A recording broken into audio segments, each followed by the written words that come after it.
సత్తెనపల్లిలో అసమ్మతి వర్గం ఆందోళన చేయడం బాధ కలిగిస్తుందన్నారు కోడెల శివప్రసాదరావు. దీని వెనుక కొంతమంది కుట్ర ఉందన్నారు ఆయన. కోడెల వద్దంటున్నారే తప్ప సరైన కారణాలు ఎందుకు చెప్పడం లేదని ప్రశ్నించారు. రాయపాటి ఎమ్మెల్సీ సీట్ అడగాలే తప్ప సిట్టింగ్ ఎమ్మెల్యే సీటు కోరడంలో అర్థం లేదంటున్న కోడెలతో మా correspondent Ashok face to face.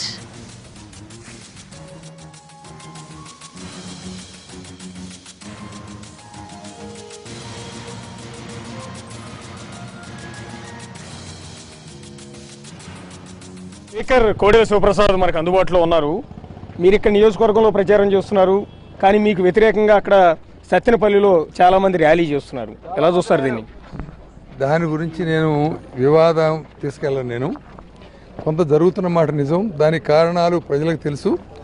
వాటిని నేను వివాదంలోకి లాగను. నేను అందరికి చెప్పేది ఒకటే, సత్తెనపల్లి నియోజకవర్గాన్ని జిల్లాలో కాదు, రాష్ట్రంలో కాదు, భారతదేశ పటంలో ప్రముఖంగా ఉండేటట్టు చేశాను నేను. ఏ ఊరన్నా తీయండి, ఏ కులానన్నా తీయండి, ఏ ఊరన్నా చేయండి, ఏ కులమన్నా తీసుకోండి, మతాన్ని తీసుకోండి, వాళ్ళకి కావాల్సిన సంక్షేమం వచ్చింది, గ్రామాలకు కావాల్సిన అభివృద్ధి వచ్చింది. సత్తెనపల్లి పట్టణం బ్రహ్మాండంగా అభివృద్ధి చేశాం. టాయిలెట్స్ కట్టడం కానీ, సిమెంట్ రోడ్లు వేయటం కానీ, మంచినీళ్ళు ఇవ్వడం కానీ, లేకపోతే వాళ్ళకి కావాల్సిన శ్మశానాలు బాగు చేయడం కానీ, ఇవన్నీ కూడా చేస్తే చంద్రబాబు గారు ఇస్తున్నటువంటి అటు పసుపు కుంకుమ కావచ్చు, లేకపోతే ఎన్టీఆర్ భరోసా కావచ్చు, ఇంకా అనేక కార్యక్రమాలతో మనం అన్నదాత సుఖీభావ కావచ్చు, ఇలాంటితో ప్రజలు సుఖంగా ఉన్నారు, ఓటేయడానికి సిద్ధంగా ఉన్నారు. మాకు పర్సనల్ కారణాలు ఏదైనా ఉన్నాయి, నన్ను ఎవరో ప్రేరేపిస్తున్నారు అన్నట్టుగా అసమ్మతి చేయడం అనేది దురదృష్టం. దాని మీద నేను కక్షలు కార్పణ్యాలకు పోను. వాళ్ళందరూ వచ్చి నాతో మాట్లాడితే కబురు చేశాను, వాళ్ళకి సమాధానం చెప్తాను. లేదు మేమంతా పలానా చోట కూర్చున్నాము, మా దగ్గరకు వచ్చి మాట్లాడమంటే నేను వెళ్ళడానికి సిద్ధంగా ఉన్నాను. అంతే తప్పితే చేతులు కలిసినాయి, లేకపోతే మాటలు కలిసినాయి అనే ఆ అంశం నా దగ్గర ప్రస్తావన కూడా రానివ్వను. వాళ్ళు చేసేది చేయనియండి, నేను వాళ్ళకి సమాధానం చెప్తాను. అందరూ పార్టీ వాళ్ళం, మేము వివాదం పట్టడం అనేది పార్టీకి మంచిది కాదు. అందరం కలిసి పార్టీని గెలిపించుకోవాలి. ముఖ్యమంత్రి చంద్రబాబుగా మరొకసారి రావాలా. అనేక శాఖలకు మంత్రిగా పనిచేశారు, 5 ఏళ్ల పాటు అసెంబ్లీ స్పీకర్గా పనిచేశారు. పార్టీ ఆవిర్భావం నుంచి ఉన్న ముఖ్యమైన నేతల్లో మీరొకరు.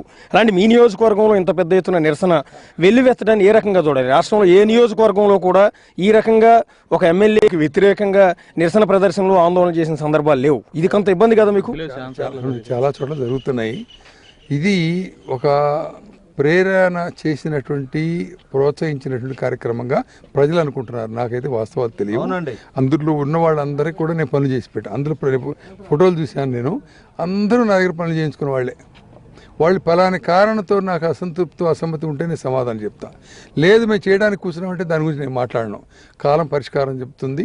అదేవిధంగా రాబోయే ఎన్నికల్లో గెలుపు ఎంత మెజారిటీతో గెలుస్తామనేది ఈ అసంతృప్తి సమాధానం చెప్తుంది. అందరినీ కూడా రిక్వెస్ట్ చేస్తున్నాను, మీరు పార్టీ దగ్గరికి వచ్చేయండి, పనిచేయండి, పార్టీని గెలిపించండి. దాంట్లో మీరు గెలుపులో వాటా తీసుకోండి. అంటే ఆందోళన చేస్తున్న వారందరినీ సంతృప్తి పరచడానికి, లేకపోతే వాళ్ళని బుజ్జగించడానికి ఏమైనా ప్రయత్నాలు చేశారా మీరు? నిన్న చేసాం. ఇవాళ నిన్ననే పెద్ద మనుషులు పంపించాము, మాట్లాడాము, రమ్మన్నాం, లేదా నేను వస్తానని చెప్పాను. ఏది చేసినా కూడా నాకు ఇది కొంచెం ఇబ్బందిగా ఉంటుంది. నాకు అసంతృప్తి, బాధ అనిపిస్తుంది. కానీ ప్రజలు దీనికి సమాధానం చెప్తారు. ఎందుకంటే నాకు తెలిసినటువంటి అసమ్మతి కారణాలు లేవు చేసే దాంట్లో. కానీ ఇప్పుడు 35 సంవత్సరాల చరిత్ర నాది. ఇవాళ చేస్తున్నారు అంటే వీళ్ళు గత 25 సంవత్సరాలు కూడా ప్రజలను అడిగితే చెప్తున్నారు, మీకే కదండి ఇంతకుముందు ఎమ్మెల్యేగా పోటీ చేసిన వాళ్ళకి, ఎమ్మెల్యేగా ఉన్న వాళ్ళకి కూడా ఇలాంటివి వీళ్ళే చేస్తుంటారు అని చెప్తున్నారు. మరి ఎంతవరకు నిజం అనేది వాళ్ళు చెప్పాలా. కానీ